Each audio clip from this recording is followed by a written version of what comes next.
Mark Rogers TV, the voice of college football, striking up a live stream on a Monday night at 6:45 Eastern Time with Stephen M. Smith of Touchdown Alabama. We are talking Tide tonight with a lot to get to.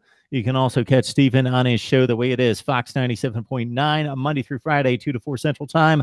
I will remind you, of course, subscribe to my YouTube channel if you love college football and if you love the best analysis, discussion, and debate you will ever find anywhere. Steven, how you doing today? Doing good, man. Doing fantastic. We are inching closer to college football. I know we're still in the dead zone right now, but June is moving by. It's moving by.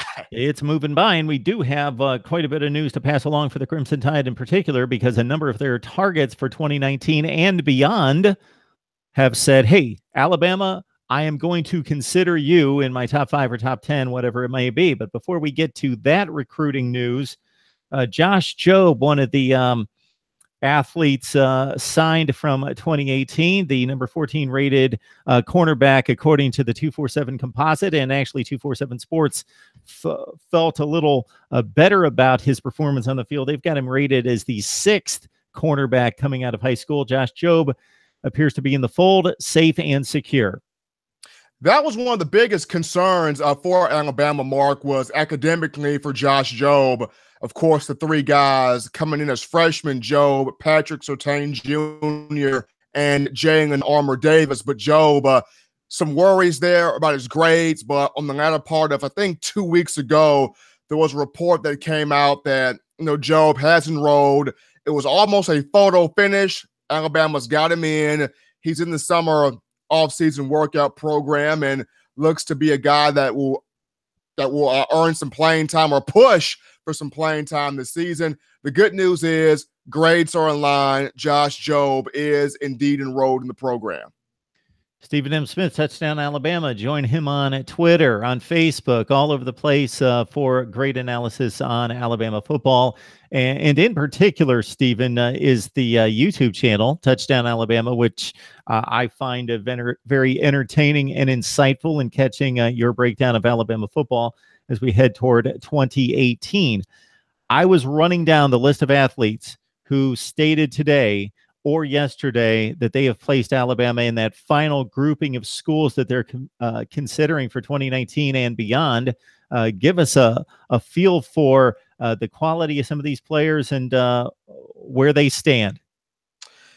It's quite a number of them. It's quite a number of them, Mark. And once again, this 2019 class is loaded. It's got a lot of talent.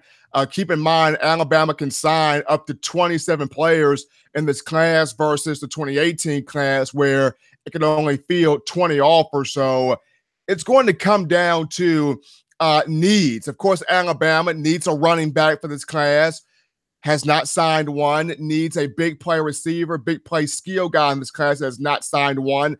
At this point, the Crimson Tide, it's been offensive lineman with Pierce Quick coming out of Hewitt-Trussville High School, Tanner Bowles out of Kentucky, signed up a good number of defensive players, including Rashard Cheney. So it's been offensive line, defensive line, a couple of linebackers, but not the amount of skill guys that Alabama's been used to. So maybe a receiver, a running back, a tight end has to come in this class. They've got a couple of quarterbacks, Talia Tagovailoa, Paul Tyson, Paul Bear Bryant's great-grandson out of Hewitt-Trussville. They also signed a guy we mentioned on a previous show, Mark, Lane Hatcher, coming out of Arkansas for 2018. But for 2019, the biggest deal for the Crimson Tide, skill guys, running back, wide receiver, tight end, have not landed a guy at either of those 3 positions. Trevor Keegan coming out of Illinois. So most of these players out of the South, as you would expect, but Trevor Keegan, an offensive tackle, 16th rated out of Illinois, one of the top 131 prospects overall. I see Jacoby Pinkney, a 3-star wide receiver out of South Carolina. And what that speaks to me, I saw several of these as 3 stars, is that Nick Saban and his staff must be extremely impressed with their skills and kind of bypassing the rankings to a certain extent. Not that 3-star athletes aren't impact players at the next level, because there are a ton of them that are, but we think of Alabama only looking at the 4 and 5 stars, but we see a number of 3-star athletes that have been offered by the Crimson Tide at this point. Of course, the Tide going into Georgia. You've got a running back there in Darian Brown at 5'11", 185, 13th rated player in the 19 class at running back. And any particular prospects here that catch your eye more so than the others? I look at Pinckney at wide receiver. I mean, this is a kid that's got a ton of speed. He's got great hands, pretty good size. But what I love about him is his ability to create in space, catch the ball in space, get up and down field, has a feel for how defenses want to play him, whether it's in the slot, whether it's on the outside. He's got a little bit of a kick, punt return aspect to him as well. And I know you mentioned 3-star rating, but Alabama has had a lot of 3-star guys that have come in and had success. You look at Bradley Bozeman. I remember when he came in 2013, Bradley Bozeman, offensive lineman out of Hanley High School, Roanoke, Alabama, which is on that Georgia line, near that Georgia line on the east side there. He came in very low, 3-star in 2013, but Bradley Bozeman had a phenomenal career at the University of Alabama as an offensive lineman. Of course, last year played at center. There's been a number of other guys that have been, 3-stars, whether it was Eddie Jackson or, there's been quite a few guys that have come in 3-star prospects to the University of Alabama and have had a bunch of success. But looking at Pinckney at wide receiver, I know South Carolina is high on him, but if Alabama can get this kid, his film jumps off his tape jumps out at you, it grabs you due to his route running, his hands, his ability to find and make plays in space. And what distinguishes Pinckney to a certain extent compared to some of these other guys that still are looking at 7 to 10 schools is that Pinckney, at least according to his Twitter feed, has narrowed it down to Alabama, Georgia, Virginia Tech, and Michigan. So at least on the Twitter feed, that's what he has said in regards to whittling it down to just those 4. So Alabama definitely in the running for Jacoby Pinckney out of South Carolina. Stephen N. Smith from Touchdown Alabama and The Way It Is, his Fox 97.9 show that airs Monday through Friday, 2 to 4 Central Time, joining us to talk Tide. Of course, subscribe to my YouTube channel right here for the best insight, discussion, and debate on college football. All right, we are taking Stephen through the various positions on both sides of the football and special teams throughout the summer to get his take. And we're setting up, Stephen, for the wide receivers in the offensive line. So while we're talking about Jacoby Pinckney possibly being a future star at Alabama, let's talk about a few past stars. Of course, Robert Foster, a very speedy player, didn't necessarily fulfill the potential or anything close to what it was as a 5-star, caught 14 passes last year. He's gone. Cam Sims with 14 receptions as well, gone. Calvin Ridley, one of the great players in program history at a wide receiver, caught 224 passes in his career. He's off to the NFL. Your thoughts about the returning players and what the recruiting class has brought Alabama at wide receiver this year? Returning players, very strong coming back. Jerry Jeudy, Devontae Smith, Henry Ruggs. And when I looked at this 2017 class, this was the deepest wide receiver class Nick Saban has brought in his tenure for the Crimson Tide. If you look at years past, Alabama's known to have that one big-time receiver, that one marquee name, and then you hope the supporting cast picks up the slack.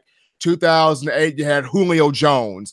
Then you had Amari Cooper come in 2012, and then Calvin Ridley in 2015. Always the one big name, but this class right here, Jerry Jeudy can burn you. Henry Ruggs can burn you. You saw in big moments with the game on the line, Devontae Smith can burn you. And then I haven't even mentioned the 4th guy from that 2017 class that chose to redshirt last year, and that being 6'6", 214-pound Tyrell Shavers, out of Louisville, Texas. So those 4 guys. And then you got Chadarius Towson from Tanner, Alabama. He's in that discussion also. So this receiving core coming back, very deep group. But I look at Shavers, Henry Ruggs, Devontae Smith, Jerry that can really do some damage from the and some guys in 2018 with Xavier Williams, model at a Baylor Texas and Waddle, especially in the kick return, punt return game. He's got a lot of Christian Kirk in him. Christian Kirk, the guy that Jeff Banks, former Texas A&M special teams coach, now at Alabama, got commit, sign, send the letter of intent to Texas. Now he's in the league with the Arizona Cardinals. Jeff Banks and seeing him go out there, get Jalen Waddle, bring him in to this 2018 good wide receiving are coming up for the next season. But Judy, Henry, Hey, Smith, just those three. It's a coin flip, man. You can throw the ball to any of those three. Either of those three can make big time plays in open space. It's going to be a fun season for that trio. All right, Stephen. So we're having a bit of a connection issue with you. So what I'd like you to do is just jump out, come right back in. I'm going to recap the wide receiver class that you just spoke of: Waddle, Williams, Bolden, an all-purpose back, and we'll get back to Stephen M. Smith in just a second. We just want to clear up the transmission and the connection there so you can hear what he's talking about. It's always great insight from Stephen M. Smith. Touchdown Alabama, his show the way it is, Fox 97.9, Monday through Friday, 2 to 4 Central Time.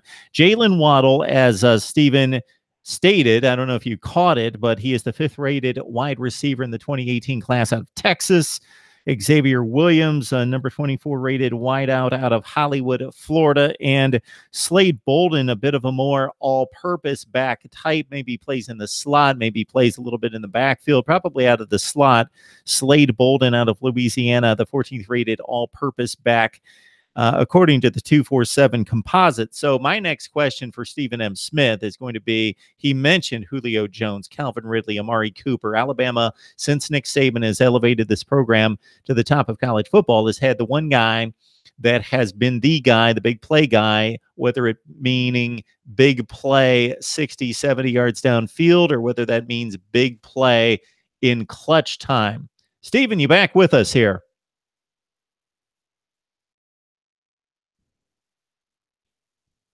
Don't know that we've got Stephen quite yet. I saw him pop up there. But my question for Stephen M. Smith is going to be, who's going to be the next Ridley, Jones, Cooper out of these guys? Calvin Ridley, 63 catches, just shy of 1,000 yards and 5 touchdowns last year. And as I mentioned off the top, 224 receptions and 20 touchdowns for the Tide in his 3-year career. Stephen, are you with us? Possibly still having some issues with Stephen Smith from Touchdown Alabama. So coming back, can you hear me? A whole lot of production. Stephen, how are you? Are you with us in there? You're breaking up just a bit. Hopefully we can keep you connected. So Stephen's going to try it again. So Alabama at wide receiver, as Stephen mentions, Henry Ruggs made a huge splash in his 12 receptions last year with 229 yards and 6 touchdowns. So he even had more touchdowns than Calvin Ridley. Now, I would have to go through the game log to see if those were impactful scores for Henry Ruggs III. Jerry Jeudy, 14 catches, 264 and 2 touchdowns. So again, do the math. It's almost 20 yards receptions per reception for Jerry Jeudy. Devonta Smith, you would remember him from the national championship game, and he closed out the college football season in 2018. 8 catches, $160 and 3 touchdowns. Derek Heap, 2 for 34 yards last year. Stephen, you with us? And hey, Stephen, how are you? Yeah, gotcha.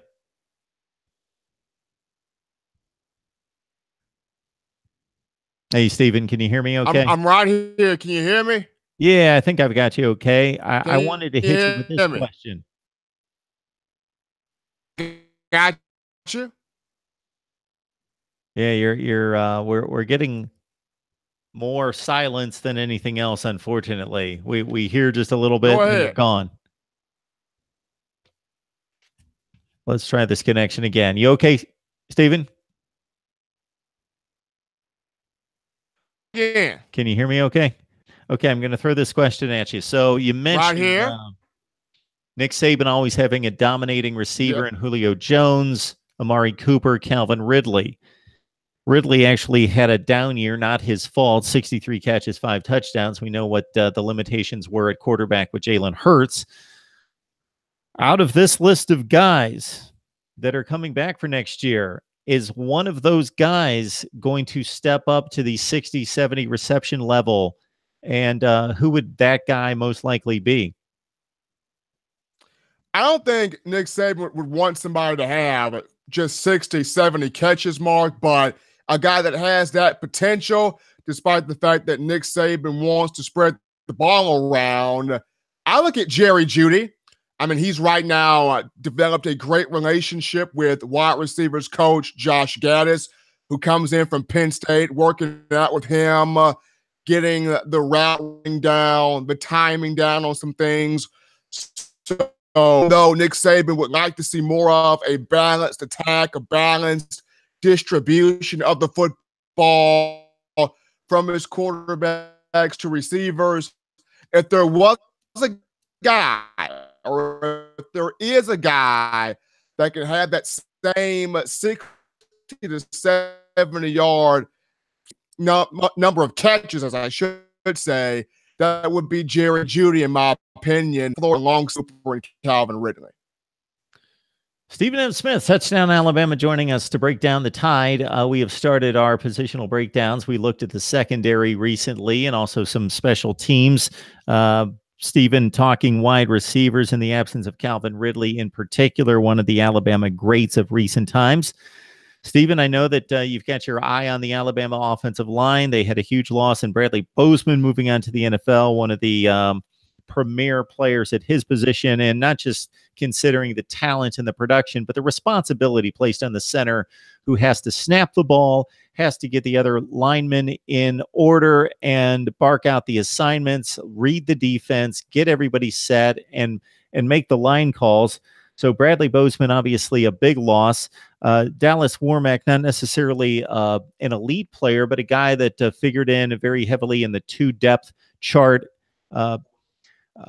prospect heading into 2018, but he's off to Oregon. So we've got obviously coming in the fall, Tommy Brown, highly rated tackle out of California, out of Mater Dei, and Emil Elior, guard center out of Indianapolis. I don't know if those guys are going to factor in, but it seems to be a pretty set two deep, at least in terms of the names and the players there. But where they could land is anybody's guess. Unfortunately, another issue with Stevens' connection here. Talking Alabama football, we ran down the wide receivers and trying to replace Calvin Ridley. Also, offensive line again. Bradley Bozeman, one of the best in the business, All-America at center. Tide loses him. Dallas Warmack defected to Oregon just in the last few weeks. He'll be playing for the Ducks. In the fall, you got Tommy Brown, a tackle coming in from Mater Dei High School in California. We actually had an interview here at Mark Rogers TV with a Tommy Brown about a year ago, right after, I believe we talked to him right before he chose the Tide, and then right after he made the Alabama selection. And so the guys that seem to be the up and comers, and we'll have to check in with Steven on this, but based on my research, would be Jedrick Willis and Alex Leatherwood, who made an appearance in the national championship game. Hey, Steven, you back with us? Hey, Steven, can you hear me? I am. There we go. So just Yeah. talking about the loss of Bradley Bozeman and just in regards to being fairly set on the two deep in regards to knowing who's involved on the depth chart, but not necessarily where they're going to play, is my take.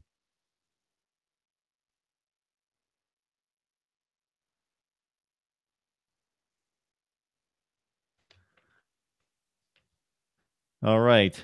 Folks, I think you're going to get my take on the Alabama offensive line is what you're going to have to live with here, but that it's basically Bozeman's gone. You've got the 2 elite recruits coming in, but it seems as though the players, as far as who's involved on the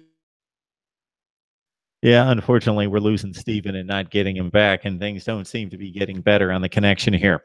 Jedrick Willis, Alex Leatherwood seem to be the 2 guys at the offensive line position that are the stars on the rise, the guys that could be elite players. Leatherwood had to take over for Jonah Williams during the national championship game when Williams was hurt in the 3rd quarter. Leatherwood stepped in 44 snaps in the national championship game. He graded out to an 88%. If you know anything about the coaches' grades, that's pretty darn good, especially for a guy stepping into a national championship game for the best offensive lineman on the field, or at least the most talented, most likely in Jonah Williams. Jonah Williams most likely going to be the star for the Alabama offensive line here in 2018. So if Stephen M. Smith jumps back on, we'll continue our talk on Alabama football, offensive line, wide receivers. Fortunately, we did hear from Stephen concerning a slew of players over the last 48 hours who have made their selection of their top 5 to top 10, announced that on Twitter of what schools they're considering, and the Alabama Crimson Tide factoring in to that. Stephen, can you hear me? I can hear you. Hey, Stephen, if this doesn't work out, we'll probably let you go. But if you can comment on the Alabama offensive line, I'll let you take it from here.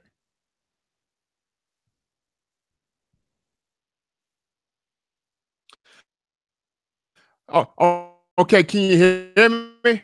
Kind of gotcha. We'll give it a go. You got me over there?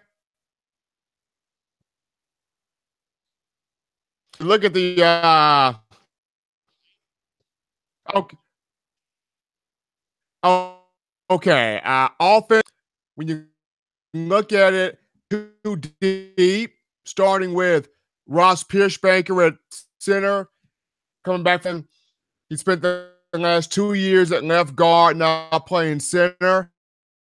On the right side of him, be either Lester Casher at right guard, or more than likely Jedrick Wills. It'll be Jedrick Wills at right guard, excuse me. And then Matt Womack at right tackle. On that left side, I look at the potential of Josh at left guard at left tackle. So the starting offensive line to me would be Ross Pierschbaker at center. It'll be Jedrick Wills at right guard. It would be back at right tackle.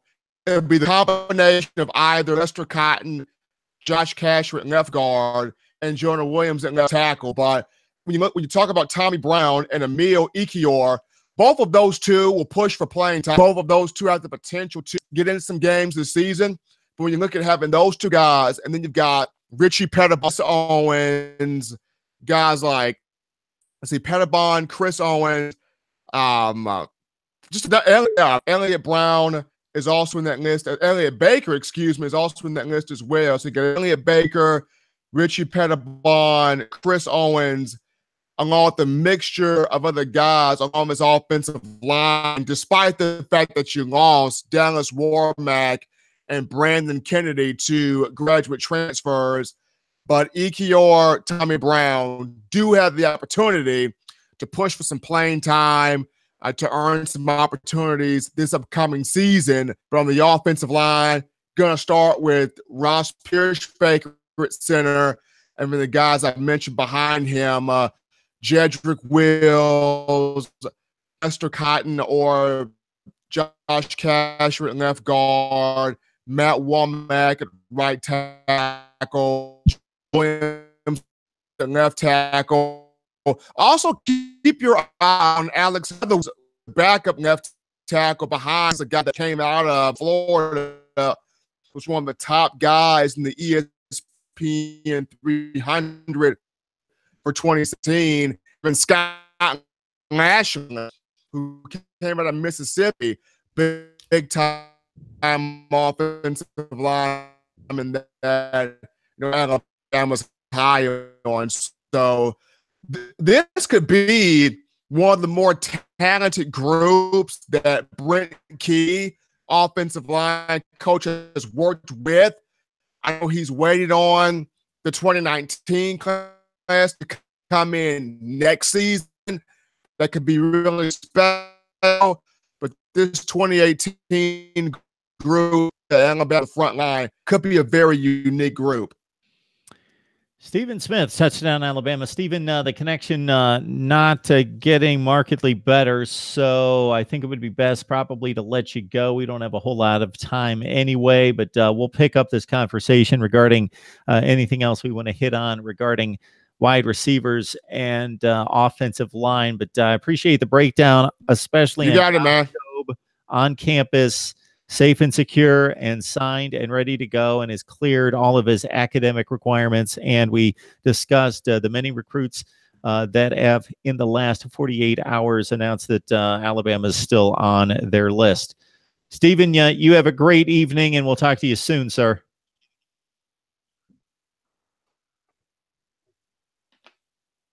All right, Stephen Smith, touchdown Alabama.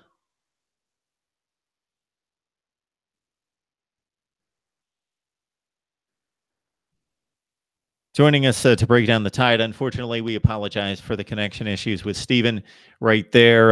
Had it all set up, talking wide receivers and offensive line. Fortunately for us, Stephen was still connected decently for the first portion of this, in which it was announced that Josh Jobe has cleared all of his academic requirements, and he will be set to play for the Crimson Tide this year. He's the 6th-rated cornerback, according to 247 Sports, and also ran down all these recruits. So for Alabama, just here in the last 2 days, let's run it down right here. A number of guys have said that they still have the Crimson Tide in the mix. Those would include 4-star offensive tackle Trevor Keegan, 6'6", 310, 16th rated offensive tackle out of Illinois, number 131 prospect overall. Alabama still in the top 4 for 3-star wide receiver Jacoby Pinckney. Number 4 ranked player in South Carolina, who's considering Michigan, Virginia Tech, and Georgia in addition to Alabama. You've got running back Darian Brown. He is listed Alabama in his top 10. He's the 13th rated running back out of Georgia. So he's out of Georgia, not the 13th rated running back in Georgia, but the 13th rated running back in the class of 19. Number 24 prospect in Georgia, who is considering LSU, Auburn, Florida, Arkansas, Alabama, Ohio State, Notre Dame, Florida State, Penn State. You've got Demarion Houston. He's a 4-star wide receiver out of Oklahoma. He's the number 2 overall prospect in the state, number 28 wide receiver, who's considering the Tide, but also looking at a number of schools, including Texas and Oregon, also Ole Miss there, and the Auburn Tigers. Alabama in the running for 3-star wide receiver Namdi Adim Medurmi, who is 6'3", 226 out of Texas, number 57 wide receiver in the 2019 class. All these are according to the 247 composite. Jeffrey Carter, he's a 4-star cornerback considering Alabama, prospect out of Texas, number 11 rated cornerback in the 2019 class, number 12 rated prospect in Texas. Looking at the Horns, the Sooners, the Aggies, and the Crimson Tide. He's down to 4. Offensive tackle. So this is for 2021. Do we even mention this guy? Marcus Tate. Sure, he's a player, but offensive tackle 2021, that's so far away. Let's not even talk about him. Then we've got another 2019 prospect, 3-star safety Cornelius Nunn out of Miami. He's looking at Alabama. And we've got another 2021 prospect. This is all on tidesports.com. 2020 pro-style quarterback Carson Beck out of Jacksonville. He has 3 offers in mind right now, including one from Mr. Lane Kiffin out of FAU.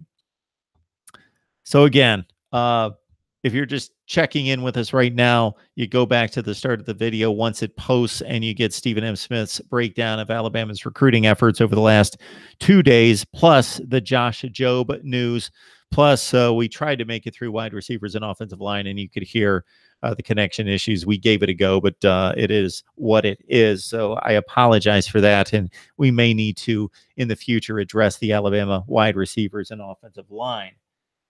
Jalen Waddle. Yeah, we talked about Waddle a little bit earlier. 28 add 28. Jeffrey Carter was once committed to Oklahoma. We're still in the hunt.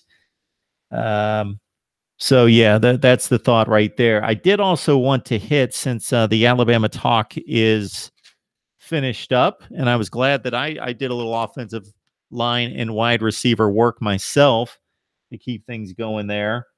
But that we've got some news that's very interesting today in college football. So Clemson fans and more importantly, Northwestern fans, Hunter Johnson transferring to the Wildcats. So we know that this guy was in the running along with Kelly Bryant and Trevor Lawrence for the quarterback position at Clemson, decided to transfer. That was announced, after spring practice, I believe. He has made his decision. It was announced earlier today.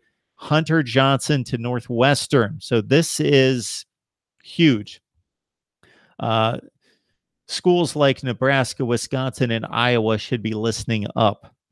Johnson, ESPN's ranked #1 pocket passer, #21 overall prospect in the 2017 recruiting class, going to Northwestern. Opted to leave Clemson last month after competing for the job, as we mentioned, with Kelly Bryant and incoming freshman Trevor Lawrence, who was the #1 rated pocket passer this year. So Clemson on a roll when it comes to recruiting the best quarterbacks: Deshaun Watson, Hunter Johnson, Trevor Lawrence, Kelly Bryant. So Johnson says all the things that you would expect him to say, that he's thrilled to be part of the Wildcat family. Pat Fitzgerald and his staff have built a tremendous program at Northwestern. What they've done is phenomenal, which, considering the academic requirements there, is not a lot of hyperbole here out of Johnson. We're talking about a team that just came off a 10-3 campaign. They've had multiple 10-win seasons recently. And this is the kind of player at this position that Northwestern has been missing. Now, we know that Clayton Thorson was injured badly at the end of 2018 or 2017, but he should be ready to play here in 2018. So Johnson will, of course, sit out this season because he's just a standard transfer, but he has 3 years of eligibility remaining. So think about Northwestern's quarterback scenario over the next few years. They've got Clayton Thorson back at it after the ACL injury. So he's the starter for 2018. Then you've got Hunter Johnson for 2019, 20, and 21. Unless he's so good, he's going off to the NFL early. So that's a good problem to have. But otherwise, Northwestern's set with talent. First experience with Clayton Thorson here this fall, then talented quarterback with Hunter Johnson for the next few seasons. Johnson was also looking at Duke and Purdue. His brother had played at Northwestern as well, Cole, and played somewhat wide receiver there. So Northwestern fans should be very happy. This might be the best quarterback they've had there since I don't know when. Obviously, Trevor Siemian was good enough at least to start for the Denver Broncos, not play very well, but for the Denver Broncos here recently. And they've had a few other quarterbacks that have gotten some spot starts in the NFL. But to get a 5-star quarterback at Northwestern, Wisconsin, Nebraska, and the rest of them in the Big Ten Western Division should be taking notice. We also see on this day in college football news that Florida has picked up a pretty solid defensive lineman from West Virginia, Adam Schuler. Former West Virginia defensive lineman, graduate transfer, Schuler, 2 years of eligibility left. He made the announcement on Twitter today. He's from Longwood, Florida, so he comes back to his home state. He attended Florida's spring game. He had 33 tackles last year in 12 games. That was actually in 2016 as a redshirt freshman. Then he had 3 sacks and 8 tackles for loss last season with the Mountaineers after starting 10 of 13 games in Morgantown. So David Schuler, or Adam Schuler, David Schuler, I'm going back to, of course, Alabama football. Adam Schuler leaves West Virginia, defensive lineman, about a month ago. Grad transfer, signs with Florida, brings his 8 tackles for loss and 3 sacks there. And bigger news, of course, for Northwestern. And Hunter Johnson, the former 5-star quarterback for the Clemson Tigers, moving on to Northwestern. Of course, he will sit out this fall, but will be ready to play in 2019 in relief of Clayton Thorson, who has 1 year of eligibility left. And hopefully he's back fully from his ACL tear suffered at the end of 2018. All right, I'm going to go back to the live chat, see what you guys have. Otherwise, we may wrap it up for Monday night. But big news for the Northwestern Wildcats.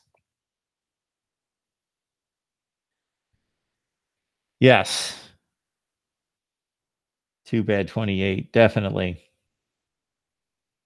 Too bad 28. I have messed up your name for how many times now? I thought it was 28, add 28. Too bad 28. It rolls off the tongue much better. So good choice there. 3 years left. Yes, Hunter Johnson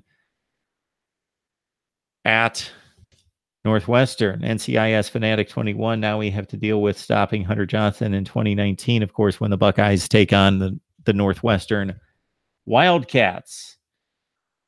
All right, guys, we appreciate you jumping on board. Of course, if you have yet to subscribe, please do, for the best in college football content. Nobody discusses, debates, and analyzes quite like we do here at Mark Rogers TV.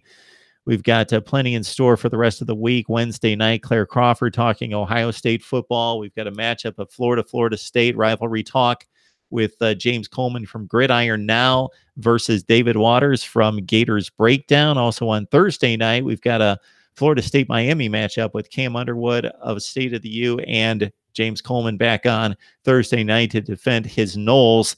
On Friday, I'm looking forward to the conversation, as I do each and every time, with Steve Merrill. Hasn't been on since the end of the NFL season when we talked some NFL football once the college game shut down, and we still were faced with the NFL playoffs, and brought Steve Merrill on to talk odds making. So he's going to look at the Heisman favorites. We're going to handicap the Heisman race as well as the national championship race in college football here in 2018. Please subscribe, and we'll talk college football here each and every day leading up to the opener, which is just now 84 days away.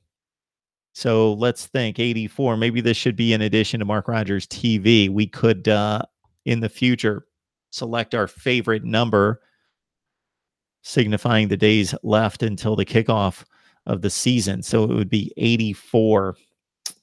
What do we got here? Maybe Jermaine Gresham comes to mind. 84. 84. That's what I'm coming up with right now. All right, throw out your favorite 84, and we'll discuss and talk that up as well. Appreciate you guys jumping on board.